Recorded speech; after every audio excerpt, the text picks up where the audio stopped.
What's next for the Golden State Warriors? They just lost in the second round to the 7 seeded Los Angeles Lakers in 6 games. In my opinion, this was not a successful season for them. If you look at it from the viewpoint of a defending champion coming into a following season, only being a 6 seed and only getting to the second round and losing to a 7 seed. So if you look at it from that way, it's not a successful season. If you look at it from going into the playoffs, what they were as a 6 seed, not great on the road at all by any stretch of the imagination. I think they had a successful season. They made it to the second round. I didn't have them beating the Sacramento Kings. They went to 7, beat them in their home building in game 7. So from that standpoint, I think that was a successful season. But going forward, they have some decisions to make. Now, if you look at it, Draymond has 1 more year on his contract, and I believe Klay Thompson is a free agent in this offseason, and I believe he wants a max contract.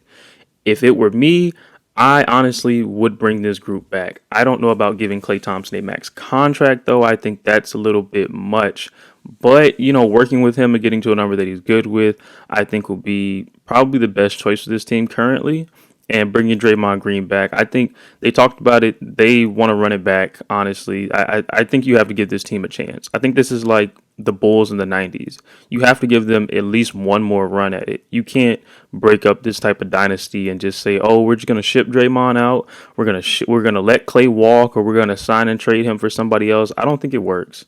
I honestly don't think it works. If you take if you take Steph's, running mates that he's been with through this entire dynasty, I think it all crumbles. And honestly, I don't care who you get back.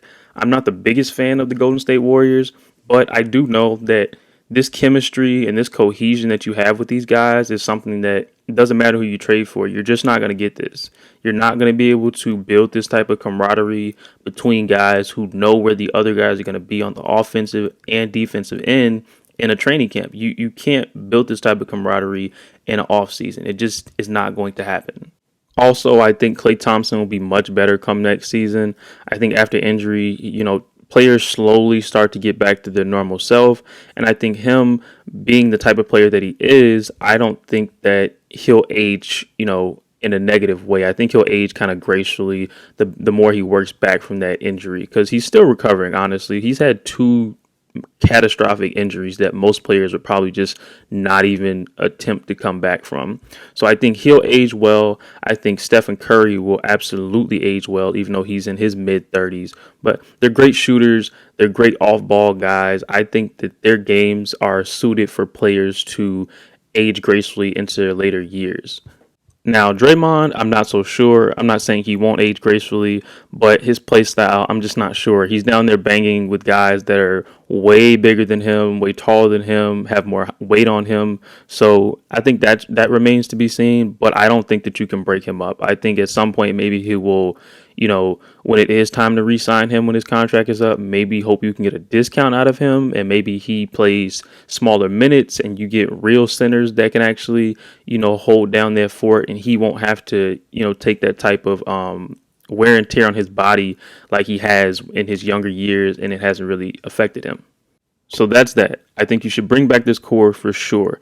Even if it doesn't make financial sense, I think they deserve to run this back at least a few more years until it's just very apparent that they can't do it anymore. They can't get it done. Then from there, I think you have to go all in on what I just said, on these older guys, on these veterans. I think you have to get rid of the young guys. As much as I like some of the players, I liked watching Jordan Poole, in his kind of come out party last season. I like seeing him get paid. I like Jonathan Kuminga's game to a certain extent. Moses Moody seems like in this Lakers series, every little bit of minutes he gets, he's hitting some type of three, and it's like the toughest three you've ever seen. Like, he doesn't take easy threes because they usually give it to him like it's like a bailout, and he like hit a couple in Braun's face or whatever. But so I like their young core, but I think it's time to move on and see what you can get for those guys, and probably trade them for some type of veteran presence, hopefully a big where if Kevon Looney something happens to him like it did this season, you'll have somebody in that spot, like a JaVale McGee type guy.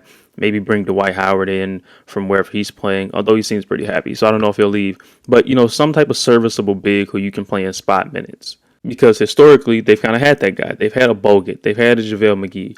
They've had a Who knows? I don't know. They've had guys in that type of role where if somebody gets injured, somebody goes down, you have them where they're reliable.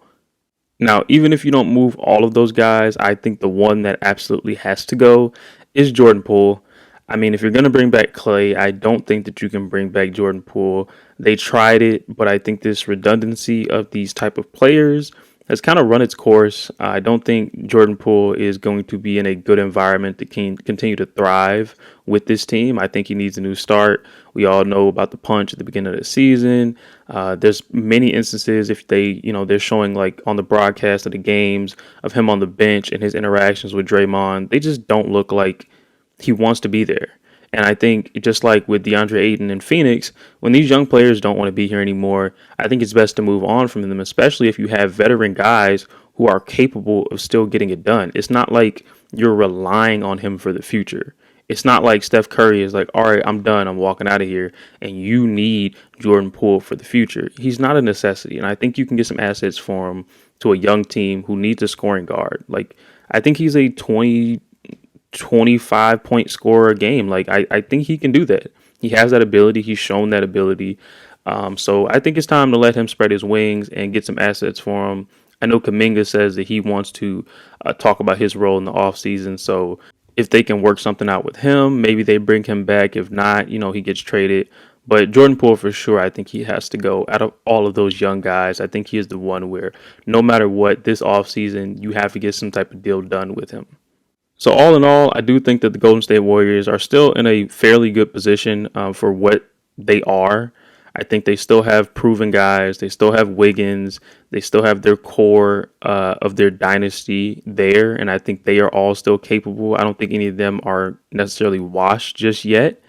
And I'm a firm believer in all aspects of sports that you don't kind of count people out based on one season. Like if a team is injury riddled for one season or something, like the Bucks when Chris Middleton was out, I'm not going to say that the Bucks are not that good because they got bounced in the second round based on them losing Chris Middleton and being bounced in the second round. Now, if it happens 2 seasons in a row where like injuries are an issue, that's just kind of who you are at this point. I can't give you the benefit of doubt anymore.